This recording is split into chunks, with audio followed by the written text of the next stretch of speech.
মা হওয়া একটা খুব সুন্দর অনুভূতি, তবে এই মা হওয়ার পিছনে লুকিয়ে থাকে বিভিন্ন ধরনের আশঙ্কা, ভয়, চিন্তা, টেনশন। বিশেষত যখনই ডেলিভারির সময় কাছে আসে এই সময় মনে হয় যে বাচ্চা ঠিকঠাকভাবে থাকবে তো, বা আমি ঠিকঠাক থাকবো তো, বাচ্চা ঠিকঠাকভাবে ডেলিভারি হবে তো, এই সমস্ত কিছু নিয়ে। তো চলো আজকের ভিডিওতে এই বিষয়ে শেয়ার করবো, বিশেষত ডেলিভারি রুমে কী হয়। এটা পুরোটাই আমি আমার নিজস্ব পার্সোনাল এক্সপিরিয়েন্স থেকে শেয়ার করবো। এই বিষয়ে অনেকে জানতে চেয়েছেন, তার জন্য অবশ্যই ভিডিওটা স্কিপ না করে শেষ পর্যন্ত দেখুন। আশা করি অনেকটা হেল্প করবে, এবং ভিডিওটা ভালো লাগলে অবশ্যই একটা লাইক, কমেন্ট, শেয়ার করে আমার চ্যানেলটিকে সাবস্ক্রাইব করে আর পাশে থাকবেন। চলুন ভিডিও বেশি আছে। তো দেখুন, প্রেগনেন্সি 9 নম্বর মাস করতে না করতে এই সময় কিন্তু স্বাভাবিকভাবে ডেলিভারি যে কোনো সময় হতে পারে। তবে প্রেগনেন্সির 37 সপ্তাহ মানে 9 নম্বর মাসের 1 সপ্তাহ পরে 40 সপ্তাহ পর্যন্ত, মানে ডেলিভারি ডেটের মধ্যে যদি বাচ্চা ডেলিভারি হয়ে যায়, তাহলে কিন্তু স্বাভাবিকভাবে বাচ্চা ঠিকঠাক থাকে, মাও ঠিকঠাক থাকে। তো এই সময় যে কোনো সময় কিন্তু ব্যথা উঠতে পারে। রাত্রেবেলা 12টা থেকে শুরু করে দুপুরবেলা 1টা, ভোরবেলা 5টা, যে কোনো সময় ব্যথা উঠতে পারে, আর যে কোনো সময় বাচ্চাও জন্ম হতে পারে। তো এই সময় নিজেকে সবসময় প্রস্তুত করে রাখতে হয় যে বাচ্চা এই সময় আসতে পারে। তো এই সময় স্বাভাবিকভাবে একটা ধরনের চিন্তা, টেনশন, ভয় কিন্তু লেগেই থাকে প্রত্যেকের ক্ষেত্রে। এই বিষয়ে অনেকে জানতে চেয়েছেন যে এই সময় আমার প্রচুর ভয় লাগছে, কি করব কি করব না, আসলে ডেলিভারিতে অনেক রকম কষ্ট হয় নাকি। তো আমার এক্সপিরিয়েন্সটা শেয়ার করি, আশা করি যে সমস্ত ভয়, চিন্তা, টেনশন সেগুলো সমস্তটা দূর হয়ে যাবে। তার জন্য অবশ্যই ভিডিওটা শেষ পর্যন্ত দেখো। আমার ক্ষেত্রে যেটা হয়েছিল যে আমি কিন্তু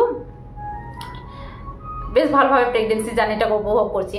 এবারে 9 নম্বর মাসে বুঝতেই পারছো যে এই সময় কিন্তু প্রচুর মানে অস্বস্তি লাগে, আর ঠিকভাবে না বসতে পারছি, আর না ঘুমাতে পারছি, না কোনো কিছু করতে ইচ্ছে করছে। এবারে যেদিন কিন্তু আমার ডেলিভারি হয়েছিল তার ঠিক একদিন আগে যেটা হয়েছিল যে আমি দিনের বেলা সব ঠিকঠাকভাবে বেশ ভালোভাবেই ছিলাম। রাতের বেলা যখন ঘুমোতে গেছি, তো রাতের বেলা হঠাৎ করে দেখছি যে রাতের বেলা মানে একদম অস্বস্তি লাগছে, আর তলপেটের জায়গাটাতে একটু ভীষণ ব্যথা অনুভূত হচ্ছে, মানে চিনচিন একটা ব্যথা লেগেই আছে। এবার প্রেগনেন্সি 9 নম্বর মাসে কিন্তু মাঝে মধ্যে এই চিনচিন ব্যথাটা কিন্তু প্রায় লেগেই থাকে। তো সেটা নিয়ে আর টেনশন করিনি, সেক্ষেত্রে ঘুমাচ্ছি।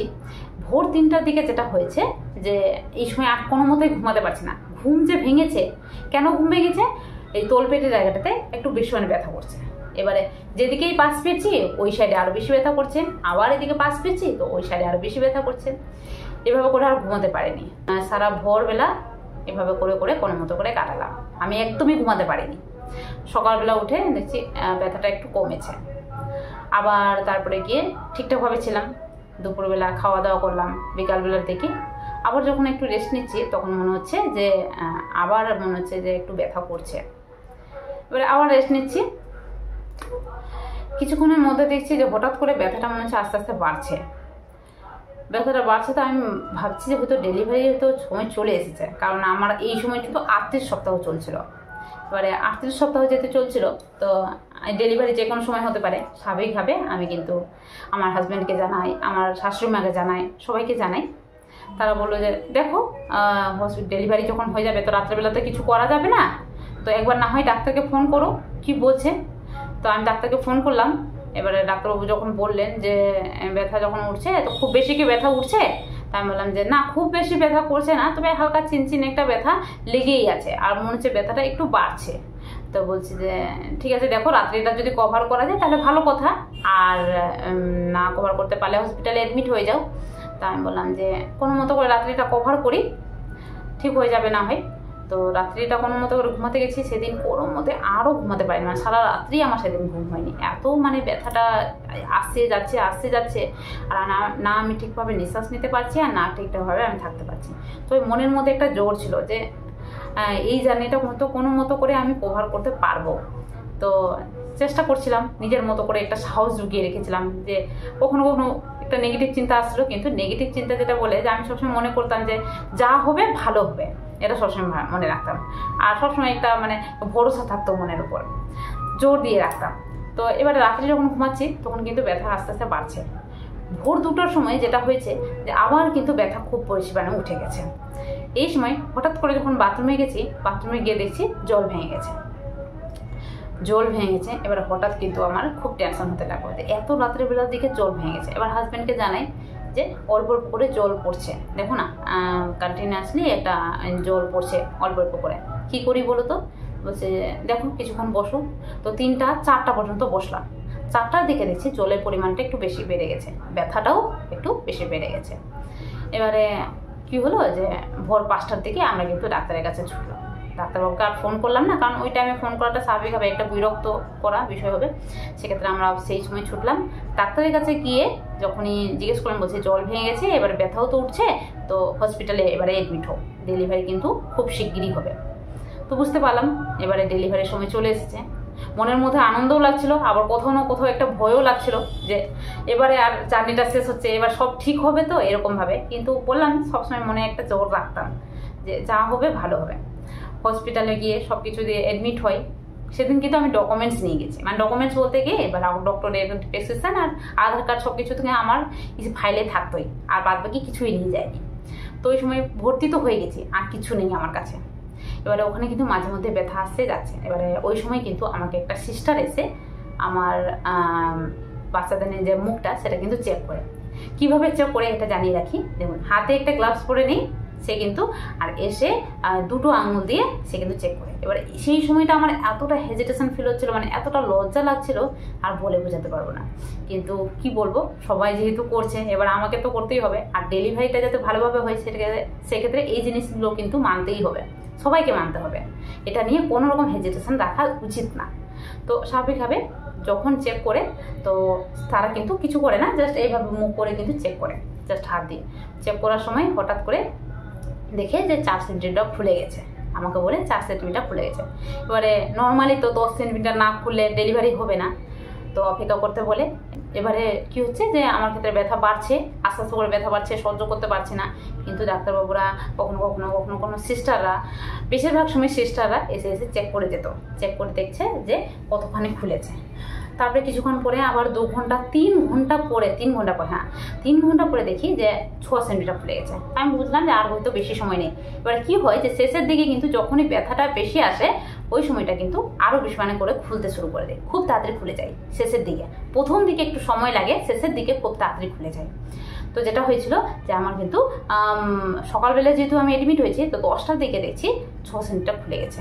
এবারে 12টা 1টা বাজে, ওই সময়টাতে কিন্তু যেটা হয়েছে যে আমার ক্ষেত্রে প্রায় 8 সেন্টিমিটার করে তো খুলে গেছে 12টার দিকে, 12টা 1টার দিকে। তো তারা সিস্টাররা কিন্তু খুব শিগগিরই ডাক্তারবাবুকে বললেন। এবার ডাক্তারবাবু বললো যে হ্যাঁ এবারে কিন্তু ডেলিভারির সময় চলে এসেছে, তাড়াতাড়ি করে রেডি করো।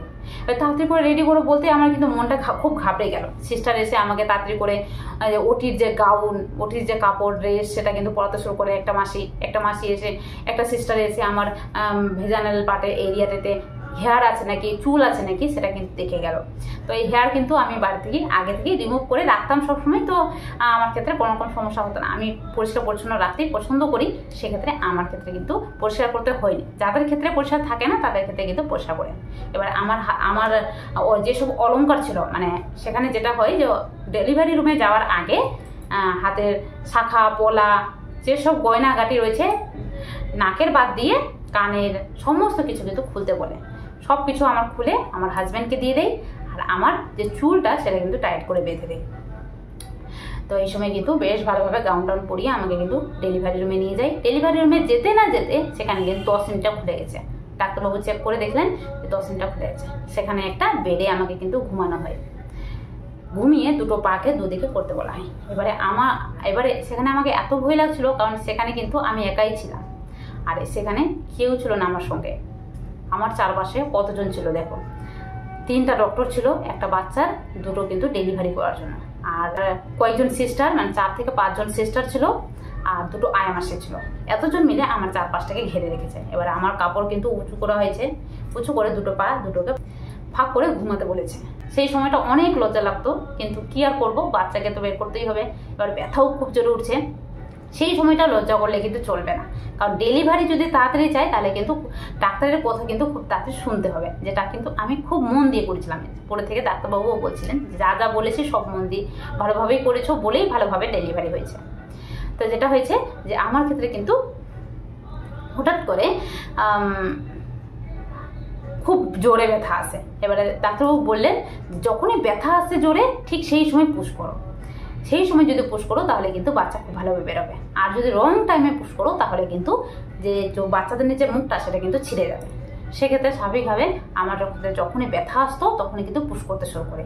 এবার কীভাবে পুশ করবো আমি তো জানতাম না, তো এই সময় ডাক্তারবাবু বলে দিলেন যে পুশ করার সময় অবশ্যই মনে রাখবে যেভাবে পটি করো, মানে উপরের দিকে পুশ না করে বা পেটের উপর প্রেশার না করে নিচে যাতে, যখন পটি করার সময় আমরা নিচের দিকে প্রেশার দিই যেভাবে পটি যাতে তাড়াতাড়ি বেরিয়ে যায় ঠিক সেই রকম করে পুশ করতে হবে। তো কীভাবে করতে বলেছিল, আমাকে নিঃশ্বাস নিয়ে রাখতে বলছিল এবং আটকে রেখে তারপরে নিচের দিকে পুশ করতে হবে, মানে এই জায়গাটা থেকে প্রেশারটা যাবে নিচের দিকে যেভাবে পটি করি। মানে এটা কিন্তু আগে থেকে অভ্যাস করে রাখলে খুব ভালো হয়।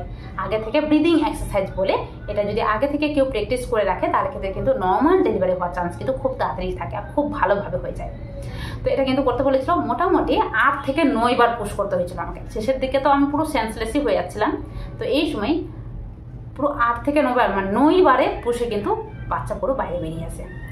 বাচ্চার আওয়াজ শুনতে পাই, আমি পুরো সেন্সলেস হয়ে গেছি। এমন সময় হঠাৎ করে দেখছি বাচ্চাকে তুলেছে, কোনো একটা চোখের একটা কোণ দিয়ে আমি বাচ্চাকে দেখতে পেয়েছি, তারপরে অজ্ঞান হয়ে পড়ে গেছি। তারপরে বাচ্চা কোথায় গেল, কি হলো কিচ্ছু জানতে পারিনি, আমি পুরো সেন্সলেস অবস্থায় হয়েছি। নিচের দিকে আমার নাকি সেলাই করেছিল আর একটু কাটা হয়েছিল, হ্যাঁ একটু কাটা হয়েছিল আর একটু সেলাই দেওয়া হয়েছিল, আর সেলাই দিয়ে তারপরে কিন্তু আমাকে বেডে নিয়ে চলে যায়। তারপরে আমি মোটামুটি 4 থেকে 5 ঘন্টা আমি ঘুমিয়েছিলাম, আর তারপরে যখন আমি চোখ খুলে দেখছি আমার পাশে আমার বেবি রাখা আছে। এতটা আনন্দ হচ্ছিল যে যাক আমিও পেরেছি, আমিও এই মা হওয়ার জার্নিটাকে কভার করতে পেরেছি, একটা সুস্থ বাচ্চাকে জন্ম দিতে পেরেছি। তারপরে কিন্তু এই যে বাচ্চা জন্ম হয়ে যাওয়ার পরে যে এতটা কষ্ট, সেটা কিন্তু সব কিছু বৃথা বলে মনে হচ্ছিল। বেশ আনন্দ লাগছিল ওই সময়টা, আর বলে বোঝাতে পারবো। নিজের প্রতি একটা আলাদাই কনফিডেন্স আসছিল, মনে হচ্ছিল যে আমিও পৃথিবীতে কোনো একটা কাজে লাগতে পেরেছি, এমনটা মনে হচ্ছিল। তো তোমাদেরও ভালো লাগবে। এই প্রেগনেন্সি জার্নিটাতে কোনো রকম চিন্তা টেনশন করবে না, শুধু মনের উপর জোর রাখো, দেখবে যে খুব ভালোভাবে ডেলিভারি হয়ে গেছে। সবসময় মনে রাখবে আমি পারবো, মানে যা হচ্ছে ভালো হচ্ছে আর আমি পারবো। এরপরে যা যা করার জন্য ডাক্তারবাবুকে জিজ্ঞেস করবে, কিন্তু মনের উপর জোর রাখবে। নিজের কনফিডেন্স থাকলে সব কিছু কিন্তু ইজি হয়ে যায়, আর নিজে যদি দুর্বল হয়ে পড়ো তাহলে কিন্তু সব কিছু দুর্বল হয়ে যায়। সব কিছু কিন্তু মানে একটা খুব একটা ভালোভাবে হয় না। তো অবশ্যই নিজের উপর জোর রাখতে হবে, আর ডেলিভারি কিন্তু খুব ভালোভাবে হয়ে যাবে। তো চলো আজকে ভিডিওটা এই পর্যন্ত। আশা করি তোমাদের কিছুটা হলেও হেল্প হয়েছে, তার জন্য অবশ্যই ভিডিওটা বেশি পরিমাণে শেয়ার করো, যাতে প্রত্যেকেই বিষয়টা জানতে পারে। কারণ এই সময়টাতে প্রত্যেকের একটা ভয় লাগে যে প্রথম ডেলিভারি কি করব কি করব না। তো অবশ্যই ভিডিওটা কেমন লাগলো কমেন্ট বক্সে জানাবে। আজকের ভিডিওটা এই পর্যন্ত, দেখা হবে আরেকটি নতুন ভিডিওতে। আজকের জন্য টাটা, সবাই ভালো থাকবেন, সুস্থ থাকবেন, সাথে